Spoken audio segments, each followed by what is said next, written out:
예수께서 이르시되 나의 양식은 나를 보내신 이의 뜻을 행하며 그의 일을 온전히 이루는 이것이니라.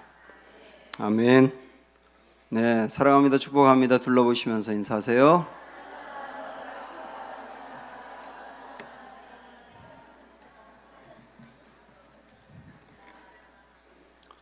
네, 전도사님이 설교해야 되는데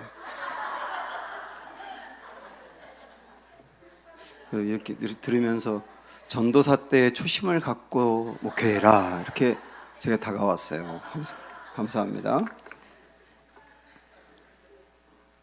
하나님의 뜻을 행하라 이런 제목이거든요.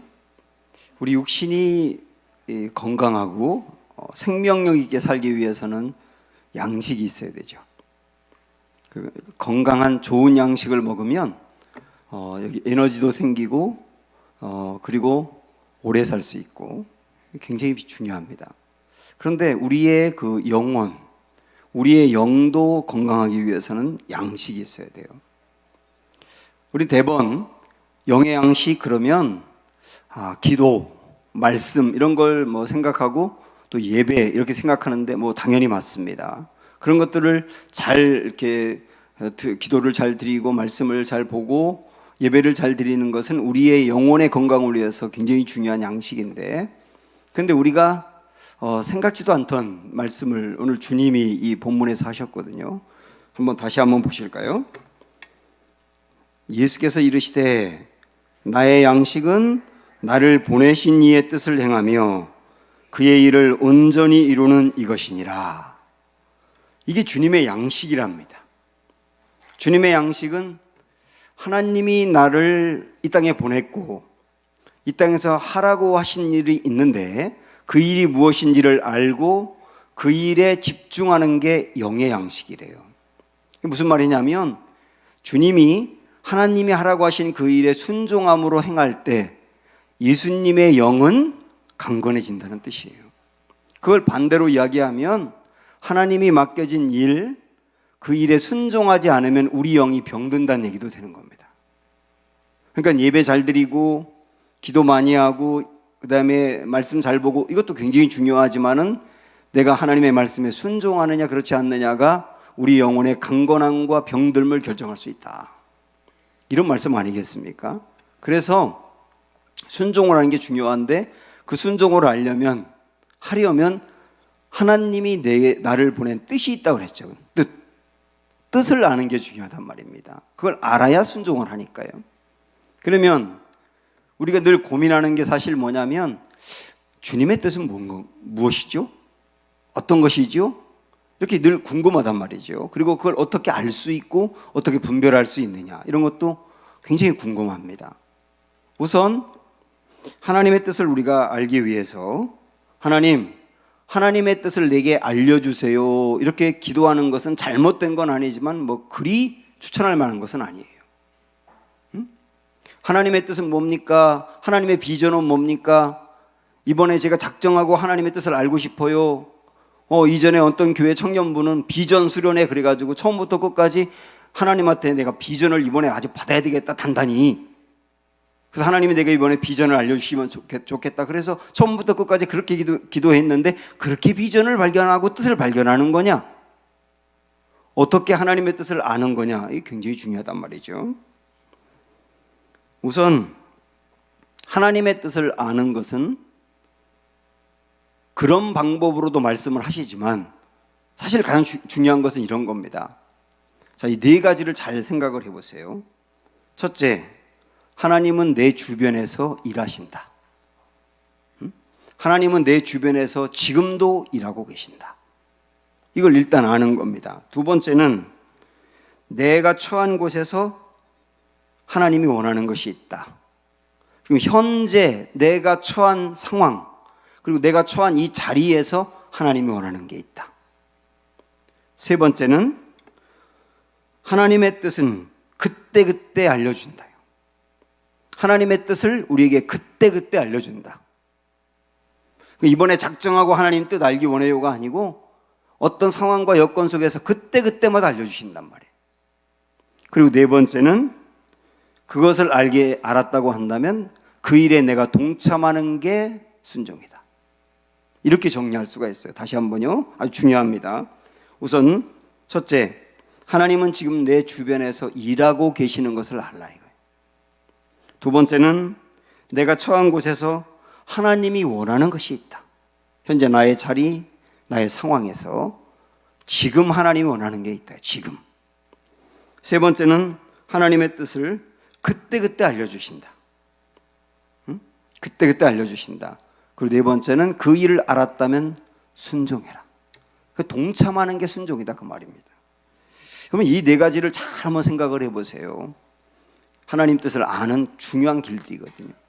예를 들어 보겠습니다. 제가 여러분에게도 여러 차례 나누었기 때문에 금방 이해가 될 텐데, 제가 2014년에 저에게 굉장히 중요한 일이 있었어요. 제가 대전에서 목회할 때인데, 그때 저의 그 두 아이가 신앙생활이 이전 같지 않다는 것을 제가 그때 알게 됐어요.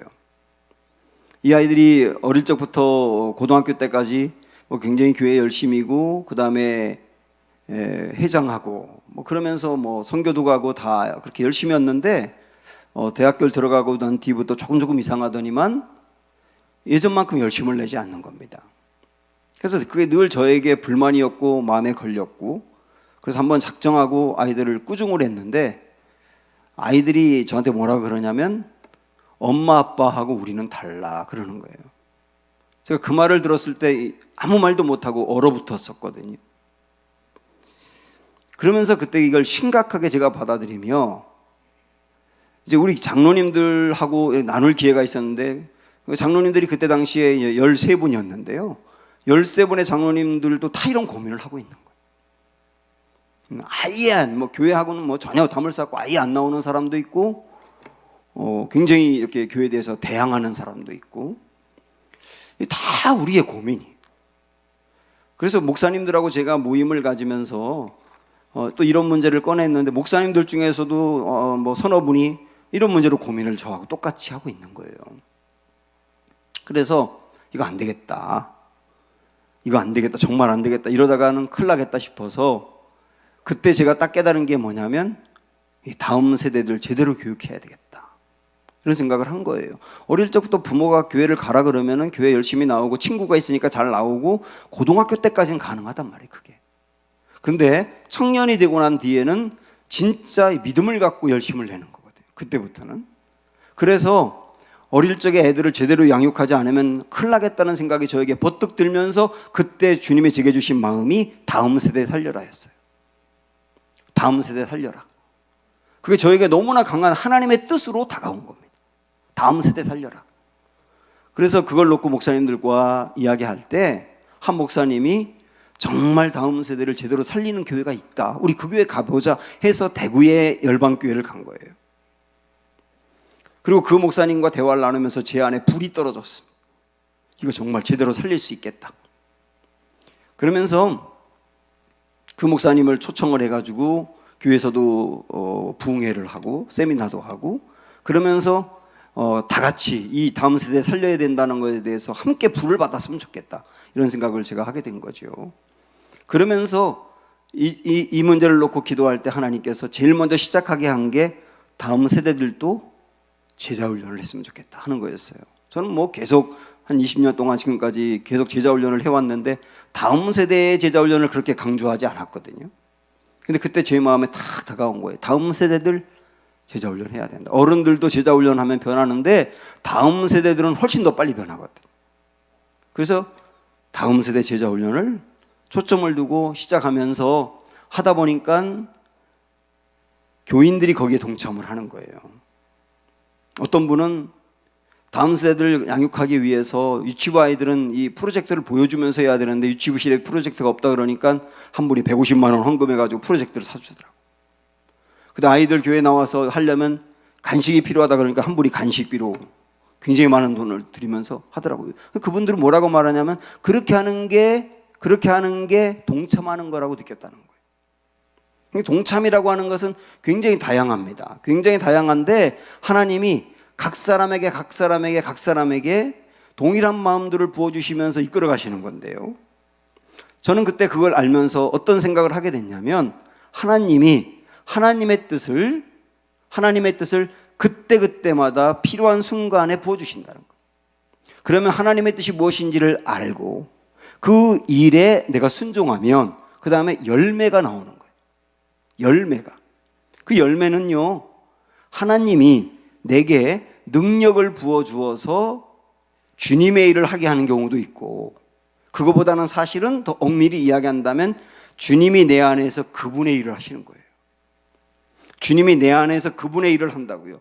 그분이 내게 능력을 부어주고 네가 하라가 아니고 사실은 주님이 내 안에서 그분의 일을 하신다고요. 그게 열매더라 말이에요. 현재 저나 여러분이나 이 처한 상황, 그리고 나의 자리, 나의 주변, 이런 것을 예의주시해 보세요. 그런 걸 예의주시해 볼 때 하나님께서 내 마음에 거기에 동참하라는 마음을 주실 때가 있어요. 그게 하나님 뜻이라니까. 매일매일 그렇게 나아가는 겁니다. 교회 공동체 안에 우리가 있기 때문에 교회 공동체 안에 있는 우리들은 교회에서 행하는 중요한 일에 동참하는 게 하나님의 뜻일 가능성이 높아요. 교회는 이렇게 가더라도 나는 아니야, 다른 길로 가는 건 아니고 교회가 이 길로 간다 그러면 거기 함께 동참하는 게 주님의 뜻에 동참하는 것일 수 있다는 거죠.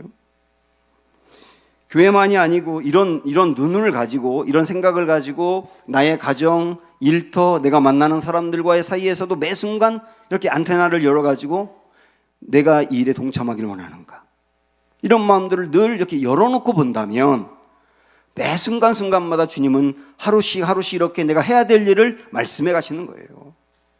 그래서 나는 지금 앞으로 해야 될 일이 어마어마하게 크기 때문에 지금 현재는 나는 힘을 모아야 돼. 그리고 나중에 모았던 힘을 갖고 그 큰 일을 할 거야가 아니고, 오늘 하나님이 나를 인도하고 나에게 말씀하시는 거를 오늘 말씀하시는 건 오늘 하고, 또 그 다음날 말씀하시는 것은 그 다음날 하고 가다 보면 주님이 계획했던 큰 일을 이루게 된단 말이에요. 이렇게 주님의 일을 해가는 것이고 하나님의 뜻을 발견해가는 것이다 하는 것들을 우리가 정말 중요하게 여기셔야 됩니다. 그러면 이런 질문을 할 수가 있거든요. 하나님이 내 주변에서 일하시고 그때그때마다 알려주신다고 했는데 근데 왜 나는 모를까요? 이런 고민이 또 우리에게 있어요. 하나님은 내 주변에서는 일을 안 하시나요? 이렇게 고민할 수가 있다니까요. 그래서 또 중요한 게 뭐냐면 하나님이 내 주변에서 일하시는 것을 알고 그때그때마다 하나님 말씀하시는 것을 내 마음으로 분명히 듣기 위해서 아주 중요한 게 뭐냐면 주님과의 친밀함입니다. 주님과의 친밀함. 주님과의 친밀할 때 하나님이 일하시는 것이 보이고 주님이 말씀하시는 게 들리는 거예요. 제가 뭐 이런 예를 사역훈련할 때도 자주 드립니다만은 우리가 이렇게 부부가 함께 살아가면서 부부도 친밀할 때가 있고 부부도 소원할 때가 있잖아요. 친밀할 때는 배우자의 눈빛만 봐도 그 마음을 알 수가 있어요. 뭐가 불만인지, 뭘 원하는지 금방 압니다. 그런데 관계가 좀 나빠서 소원할 때는 상대방이 불만을 가지면 왜 그러는지 몰라서 짜증이 나요. 그래서 묻는 거예요. 왜 그래 당신? 그럼 얘기해야 하나? 얘기해야 알지. 이렇게 나가면 이거 멀어진 거예요. 멀어진 거. 친밀하면 안다니까요. 그 마음을. 하나님과의 관계도 똑같아요. 하나님과의 관계도 내가 하나님과의 관계가 친밀하면 하나님의 마음을 대번 압니다. 이걸 하나님이 원하시는지, 이걸 원치 않는지, 하나님이 이 일을 기뻐하는지, 이걸 싫어하는지, 여기에 내가 동참해야 되는지 아닌지, 이걸 금방금방 알 수 있는 건 친밀함이라고. 여러분 이런 기도 예전에 해보시지 않았습니까? 내가 원하는 걸 뭔가 결정을 해야 되는데 두 개가 있어요. 이렇게 두 개가. 그럼 하나님 앞에 기도하는 거예요. 하나님 이겁니까? 이겁니까? 이겁니까? 뭐 결혼을 앞두고 두 남자 중에 하나를 골라야 될 행운이 있다고 한다면 이 남자입니까? 이 남자입니까? 직장을 두고 역시 골라야 되는 그 기쁜 일이 있다고 한다면 이 여기입니까? 여기입니까? 이렇게 놓고 기도한다면 그럴 때 하나님이 응답하던가요? 거의 대부분 응답을 못 받아요. 결국 그래서 지가 원하는 대로 하거든요. 그런 방법으로 하나님의 뜻을 아는 거는 완전히 불가능한 건 아니지만 거의 어려운 거예요. 그래서 주님과 나와의 관계를 친밀하게 유지해가고 주님을 바라보는 삶을 살고, 그렇게 되면 그때그때 대번대번 하나님의 마음을 안다. 이게 여러분 마음에 뭔가 손에 확 잡히는 게 아닐지 몰라도 이게 진짜 답이라니까요. 하나님과 친밀하고 함께 하는 게 얼마나 중요하냐, 이 말씀을 한번 보시죠. 우리가 잘 알고 있는 말씀 한번 가보세요. 마태복음 11장 28절.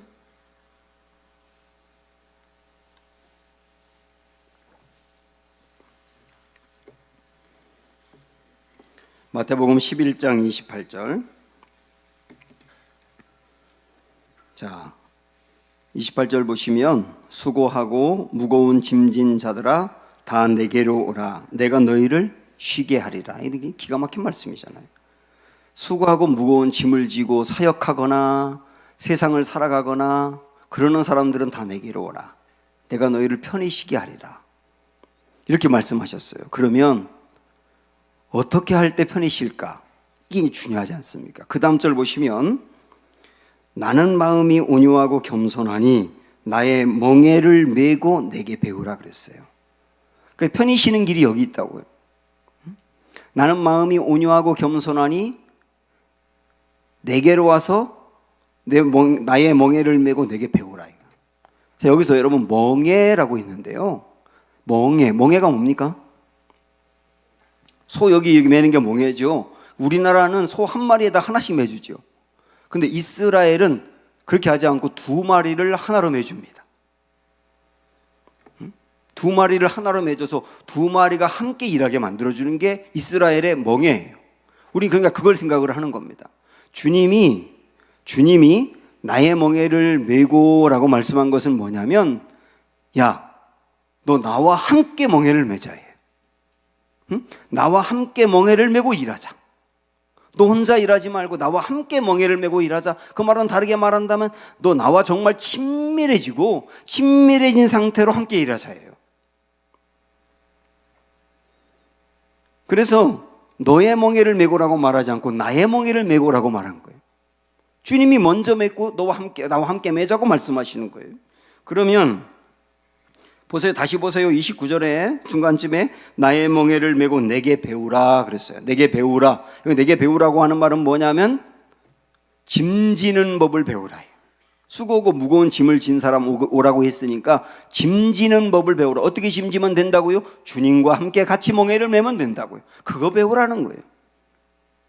그래서 우리가 이제 살아가면서 스트레스가 없을 수가 없고, 일하다 보면 이렇게 쭉 가라앉을 때도 있고, 분노도 일어나고 하는데, 이런 게 너무 과도한 경우가 있지 않습니까? 이런 게 너무 과도하고 주님의 일이 너무 스트레스만 되고 할 때는 이 멍에를 잘못 메고 있는 게 아닌가 생각을 해보셔야 돼요. 주님과 함께 친밀해진 상태에서 일하려고 하는 게 아니라 나의 일을 하려고 하는 것은 아닌가, 주님을 제쳐두고 나 혼자 그 멍에를 맨 것은 아닌가를 생각해 보셔야 된다고요. 그런데 주님과 함께 멍에를 메고 일하는 그 방법은 그 다음 뭐라고 말씀하셨는지 보실까요? 그리하면 뭐라고 그랬습니까? 그리하면 너희 마음이 쉼을 얻는다. 주님의 일을 하면서도 쉼을 얻을 수 있다는 거예요. 주님의 일을 하면서도 쉼을 얻을 수 있다. 우리 가스펠 프로젝트 주일날 낮에 보는 말씀에 우리 첫날인가 둘째 날인가 배웠지 않습니까? 진짜 안식이라고 하는 것은 일을 그만두고 쉬는 게 아니고 일 자체가 안식이 되는 거. 여기도 똑같아요. 일을 하는데 거기에 쉼이 있는 거예요. 응? 일을 하는데 쉼이, 일을 그만두고 쉬는 게 아니고 일을 하는데 쉼이. 이게 주님과 함께 멍에를 메고 할 때 그렇단 말이죠. 그래서 30절에 보면 이는 내 멍에는 쉽고 내 짐은 가벼움이라 하시니라. 이렇게 주님과 함께 멍에를 메고 친밀한 가운데 일하는 사람은 주님의 일이 쉬워요. 그리고 그 일이 가벼워요. 목회자인 저부터 목회가 이런가를 생각을 해봐야 되겠죠. 목회가 저에게 이런가 아니면 목회가 스트레스인가? 늘 이 말씀을 갖고 저의 목회를 점검해 보는 거예요. 제 목회 자체가 너무 스트레스가 된다는 거는 주님과 함께 지금 멍에를 매지 않은 상태겠죠. 그러나 주님과 함께 멍에를 맨 상태로 목회를 한다면 목회가 육체적으로 피곤할 수 있을지 몰라도 쉽고 가볍다. 여러분도 똑같이 교회 일을 하든 어떤 일을 하든 지금 나의 그 일이 어떤가를 잘 한번 점검을 해보세요. 여기에 답이 있을 수 있어요. 그래서 친밀함이 핵심이다 이거죠. 만약에 우리가 부산을 한번 간다고 생각을 해볼까요? 부산에 지인이 있는데 그 집을 찾아간다고. 지금이야 이제 티맵도 있고 다 내비게이션이 있어서 그 주소를 치고 가면 알아서 인도하지만은 우리 그거 없을 때라고 생각을 해보고 처음으로 가는 부산에 있는 그 집에 내가 찾아간다고 할 때 어떻게 하죠? 전화해서 너네 집 어떻게 가는지 알려줘. 그러면 이렇게 알려줄 겁니다. 일단 부산 톨게이트까지 와. 그 톨게이트 나와서 오른쪽으로 500m 간 다음에 우회전해. 그러면 바다속에 500m 우회전 이렇게. 그 다음에 10km 간 다음에 좌회전을 하고 거기 조금만 더 가서 얼른 135도쯤으로 가야 돼. 그거 굉장히 중요해 그거. 거기 놓치면 큰일 나. 135도를 적어야 되잖아요.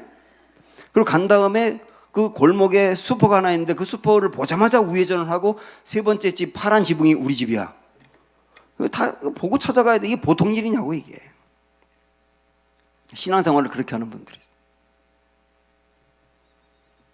주님이 내게 알려주세요. 내가 알아서 찾아갈게요. 그런데 아주 쉬운 방법이 뭐냐면 그 부산에 사는 사람하고 같이 출발하는 거예요. 그러면 그 사람이 쭉 뭐 운전해도 하지만 더 좋겠고 운전 안 하더라도 옆에 앉아가지고 우회전 하는 거예요. 135도 좌회전 그 비스름한 그 길 이러고 가는 거예요 그게. 그러다 보면 간단 말이죠. 이게 주님과 동행하는 삶이 아니겠느냐. 주님과 동행하는 삶. 여러분 어떻게 살아가며 어떻게 문제를 해결하려고 하며 어떻게 주님의 일을 하며 어떻게 신앙생활을 하시는지를 잘 점검을 해보세요. 결국은 현재 나의 문제는 친밀함의 문제일 가능성이 많다 이거죠. 주님이 지도가 되게 하십시오. 주님이 지도가 되면 되는 거예요. 주님이 내게 일을 맡기실 때 어떤 때는 그 일이 내게 부담이 될 수 있고 어떤 때는 안 해본 일일 수 있고 어떤 때는 하기 싫은 일일 수 있는데 그거는 하나님 뜻이 아니야라고 너무 쉽게 단정하지도 말고 어떤 때 내 마음이 기쁘다고 해서 다 하나님의 뜻이라고 너무 쉽게 단정하지도 말고 이런 것들을 세세하게 분별하는 것도 주님과의 친밀함 속에서 이루어진다. 저는 이 말씀 우리 마음에 새기며 친밀함을 위해서는 시간을 내야 되고 주님과 함께 하도록 애써야 되잖아요. 그런 일들이 우리 안에 깊게 일어나서 주님이 내 안에서 일하시는 것을 보고 그 일을 통해 열매도 볼 수 있는 은혜가 있기를 축원합니다. 부르신 곳에서 함께 찬양합니다.